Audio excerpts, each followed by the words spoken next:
Hello and welcome to another episode of Father and Joe. I'm Joe Rocky here with Father Boniface Hicks. And to the listeners out there, I want to start with a general thank you. Since we mentioned we're doing listener episodes, was that about a month or so ago now, we have gotten a ton that have come in.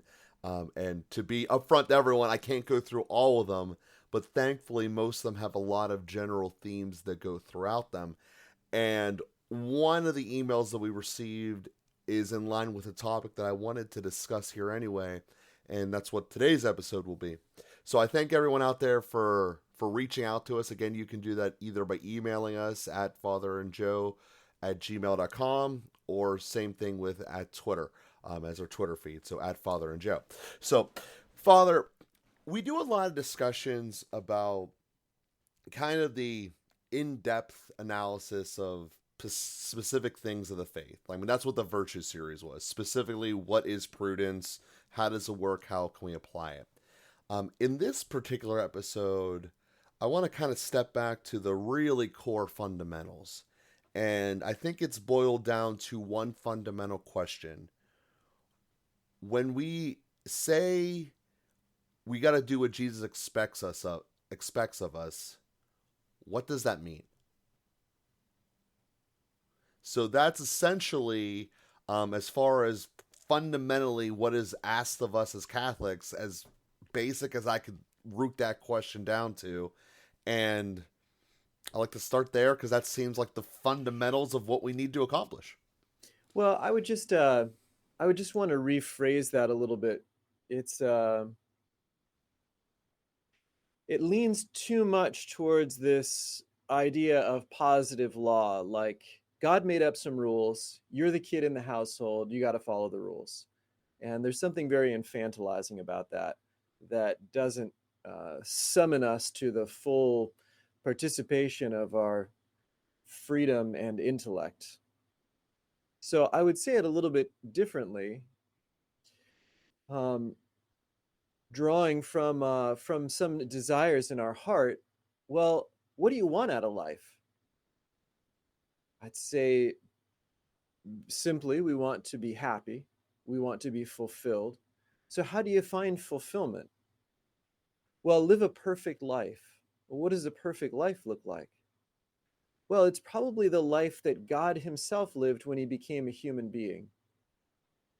So Jesus Christ is God incarnate. That is God living as a human being. And so, if we want to live a divine life, divine is another way of speaking of happiness. Just by definition, what is divine is heavenly. We want to live a heavenly life. So, when heaven comes to earth in the form of a human being, how do we live that life? Well, that's the life of Jesus. And so, how do we live the life of Jesus? So that's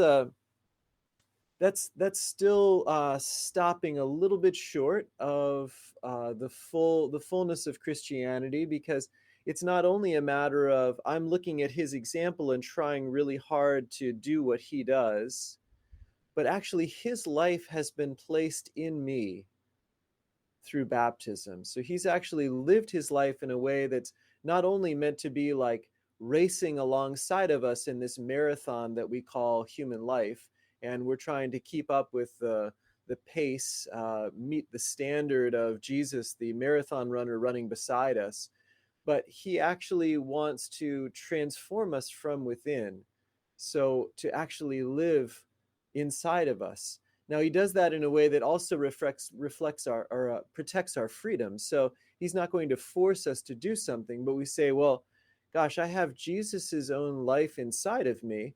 How do I live in a way that brings that alive? So to take another analogy, um, I visited a chiropractor recently for the first time because it's a friend of mine, and I learned about the some of the theory of chiropractics, which is that the body kind of has a lot of things going for it in terms of circulation and the nervous system and the messages that are communicated from the brain to the limbs and the whatever. There's a lot of stuff that's working, but if you work against it, so if your heart is all blocked up with cholesterol, then when it pumps, it doesn't work very well.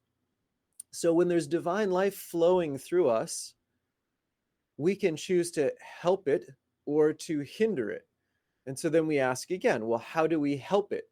How do we how do we do the things that keep our spiritual arteries open, that keep our spiritual nerves functioning correctly and allowing the messages to send?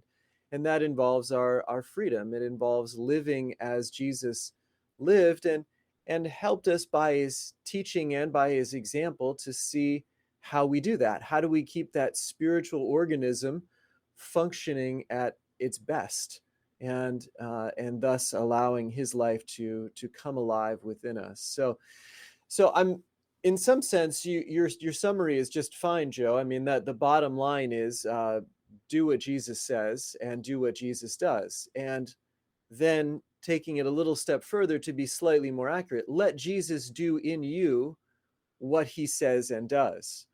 And but just to say it in a little different way that doesn't sound like God gave us a bunch of rules that we have to follow in this kind of arbitrary way.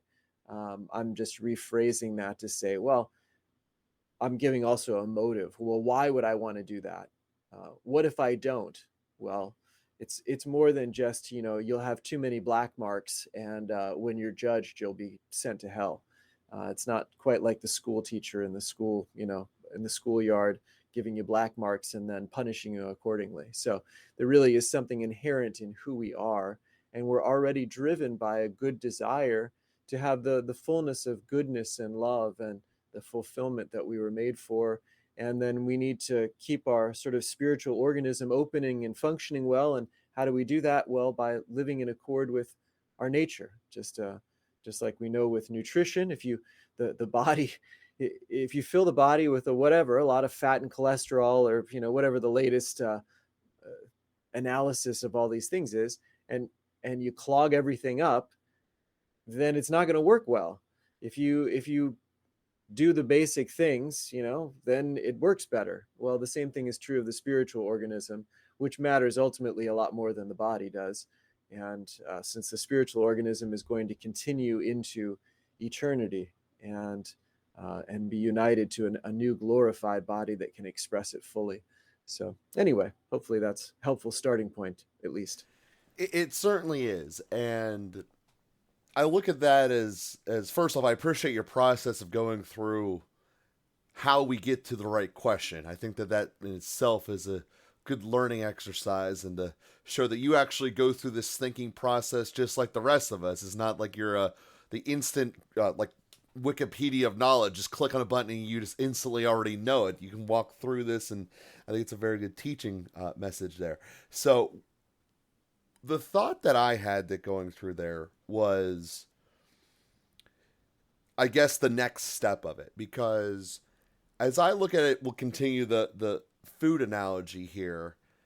I have this great ability to do both of these facts, which somewhat feels contradictory. That Teresa can buy an entire pack of Oreos, and I can keep it in the closet forever and never get it out.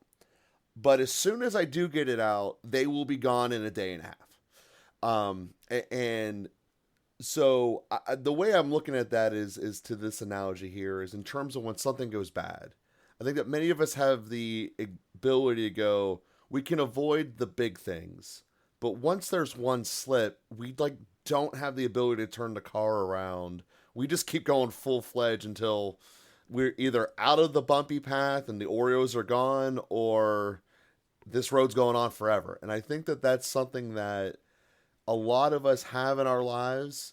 I don't think I'm unique in that category. Maybe it's a different thing, but correlating it to divinity, the Oreo example of divinity would be sin. And I wanted to spend a moment here because I think that we have to look at that side of the coin too, because obviously divinity is the positive rising up, while sin is the other end of the negativity pulling you down. So I wanted to correlate that into the discussion as well. Yeah, I think there's some nice teaching from Saint Ignatius of Loyola that Father Timothy Gallagher is really a magnificent interpreter and presenter of. and recommend all of his books. But the basic foundation of Ignatius of Loyola's teaching is what he calls spiritual consolation and spiritual desolation. When the good spirit is working on us, we are lifted up and our sights are to the heavens, and we feel God close to us, and we have internal peace and spiritual joy. When the enemy is working on us, then we are drawn to low and earthly things. We are weighed down with sloth and laziness and lukewarmness. We have lack of faith and confidence and hope and love. And so those spiritual forces are working on us. Now, all of that is under God's control. And so Ignatius asked the question, well, why would he ever allow the enemy to work on us like that? Why would he allow us to be tempted? Well, because temptation is actually helpful for us to grow. When we have to face a choice, when we have to make a decision, when we have to go against perhaps what we're attracted to in that moment or the way that we feel, it can be helpful for us to grow in dependence on God and to grow in humility. Those are the primary things, not just to grow in our willpower, to force ourselves through difficult times, but it moves us to greater dependence. We realize, wow, this isn't all dependent on me. This is really, I need God to do this. I'm not becoming a master in my own right of this life. I'm becoming a friend of God and a cooperator with Him. So, um, yeah, there are times of temptation that come, and there are times that we fall into that temptation, and that takes us another step down the path. You use the Oreo analogy. When we do the wrong thing, it's easier to do the wrong thing again. Once we break down a fence, it never repairs quite as well as the way that it was before, and it's always a little bit weak. It's always a little bit susceptible to being broken again. And when we say yes to sin, it becomes harder to say no to sin later, and we have to kind of regain the freedom that we had won previously. And so that's part of the struggle in this life. There is a spiritual battle that we're going through, and there is a good spirit and there is a bad spirit, and we're working our way through that struggle. Ultimately, God is on our side, and He wants to help us. And so we have a reason for hope, and we have a path for mercy and forgiveness, and there's a lot of good before us in this life. But um, yeah, that's some of the stuff, and we know that in some physical ways. You know, binging on Oreos is not one of the more major sins for various reasons. Gluttony is not a mortal sin, but there are other serious sins that cause serious damage to our souls and serious damage to the souls of others that we have to keep fighting against and trying to gain some freedom against. And so anyway, that's part of the path of growth in the spiritual life. And as you said that, I'm thinking of something that's probably going to be correlated to my point is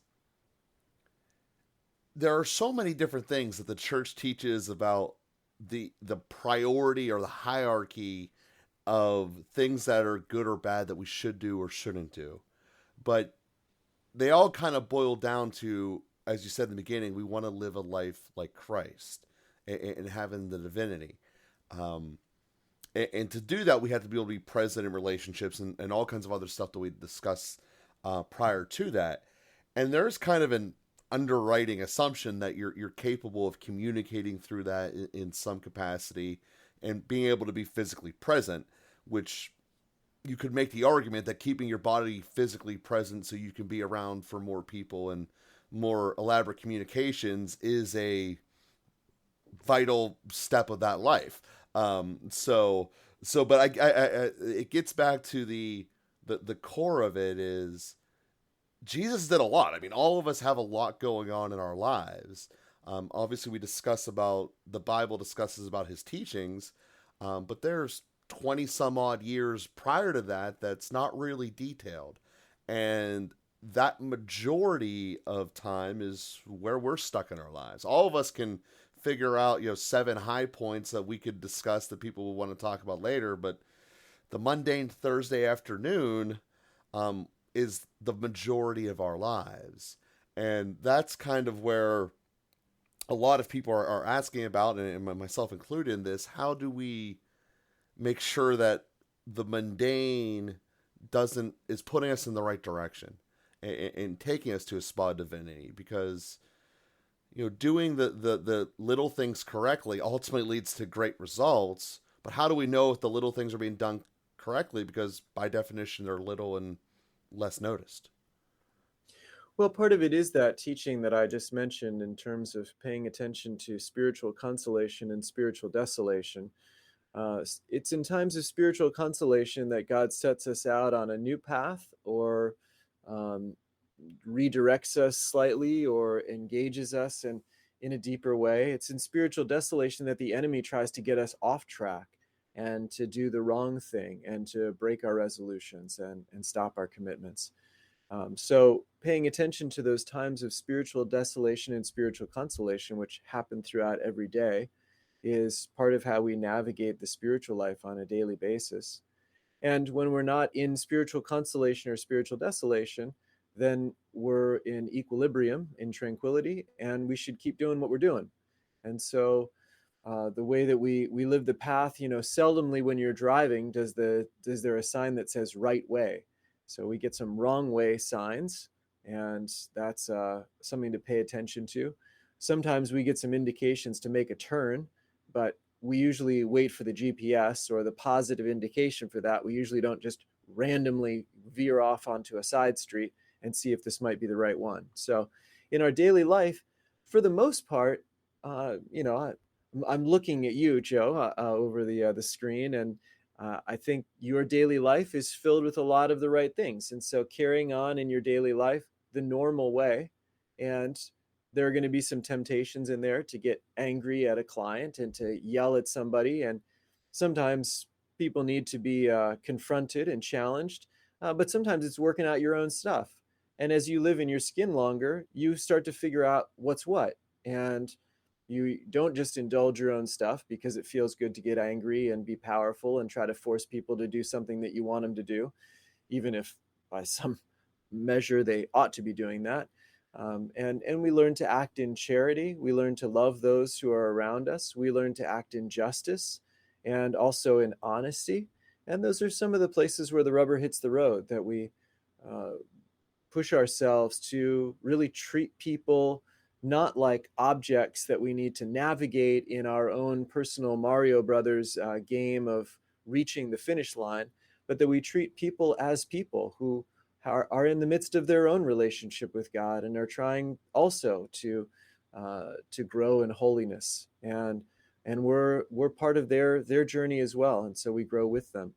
So we treat people as real uh, individuals made in the image and likeness of God, and that they deserve justice and they deserve honesty and they deserve our love and our attention. And so striving to grow in all of those ways. Virtues, those are all growing in virtue, developing the habit of having of our emotions which move us. They are the cause of our motion. Our emotions move us, and we want those emotions to be permeated with reason and perfected and elevated by grace, so that we are moved in a way that is subject to the way that God moves, and that we're really living the life that Jesus lives, that we're treating people and loving people as Jesus loves. And that's the daily battle. I mean, there is no boring Thursday afternoon when we're living the spiritual life, because there are decisions constantly throughout the day that we're making to be like Jesus or not to be like Jesus. And that's part of the drama. There's real drama going on there.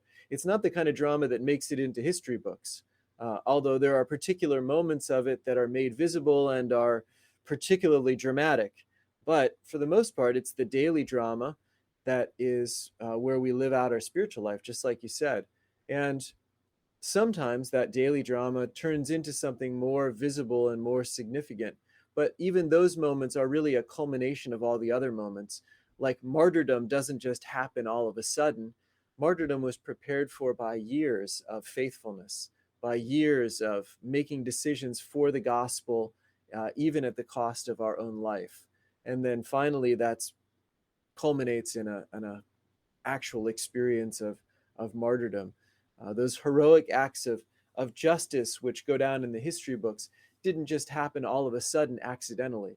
They were prepared for by years of virtue, by building the character that makes one stand in the face of persecution and torment and still stand for the truth and stand in love for our neighbor. So anyway, the moments on a Thursday afternoon are precisely the moments that we live out that daily drama. If we start to develop an attitude like Thursday afternoon isn't as valuable as the high moments of the week, or the critical, if the weekly meeting is not as important as the annual presentation, then we're not going to be able to do the annual presentation well. Then we start to create a space in our day that's like, oh, well, this doesn't really matter. I can do whatever I want. I can just binge on those Oreos. It doesn't really matter. This isn't when the rubber meets the road. This isn't game time. It's like if you're training for a marathon and you say, oh, well, this isn't the real thing. I can cut corners. I can cheat. I can be complacent. I don't need to go the distance. I don't need to try as hard. I don't need to. And then we're not going to be able to do it when game time comes. If we're not living a life of integrity that's really the same all through, then we're not going to be able to make it in the big moments either. And I think that's a very well said, and I think that that's something that we all can correlate to. And the thought that I had leading into that is the way we can evaluate that, and I think you kind of brought it full circle, is that for any given circumstance, we can look at things as I want to achieve the best outcome, or I just don't want to lose. And I think that when we discuss this, that doesn't really apply as much with divinity, because the I want to achieve the best outcome is doing something that is putting yourself in a habit that's going to lead to the big moments when something happens, as you said, at game time. So whenever we're practicing, getting our minds straight and creating this situation where I am doing the right thing. I have thought this through. I'm not bringing out my negativity into the world. I'm trying to build someone else up and do it with that capacity. And this is my final question here, and hopefully it doesn't take us too long, or maybe it becomes another podcast within itself. Is this question is, as you mentioned, this isn't a race where we're fighting against the person to our left, the person to our right here. This is our individual relationship with God.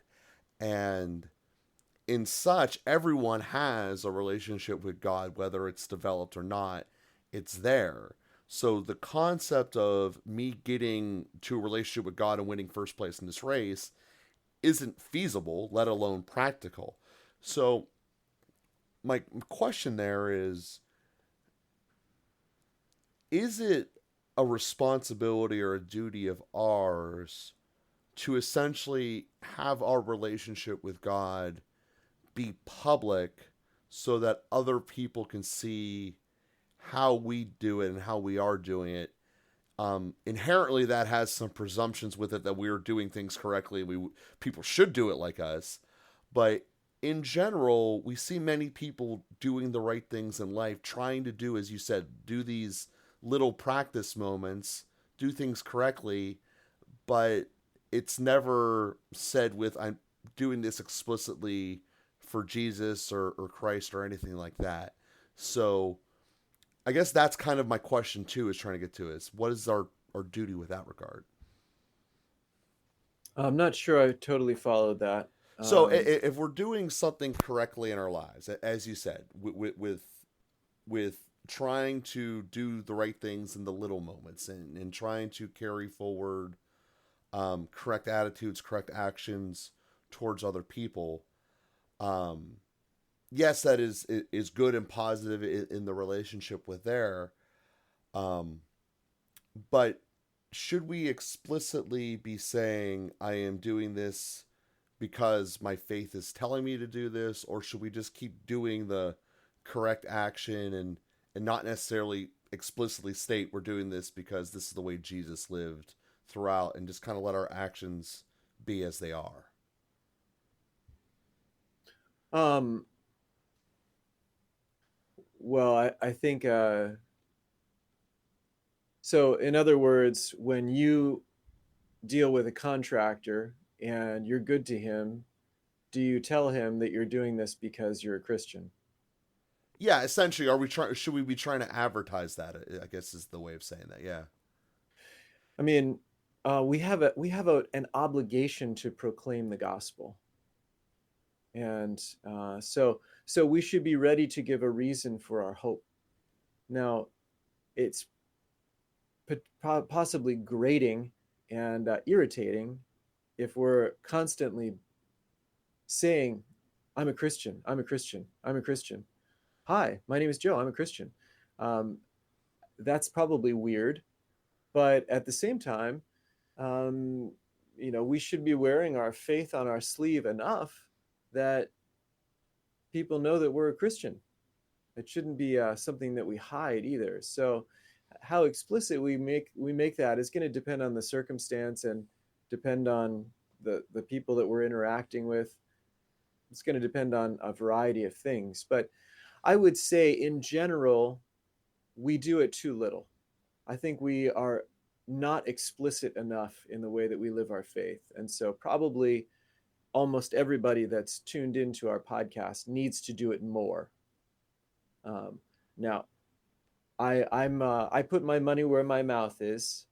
There is, I don't even own any other clothes. I only wear a religious habit.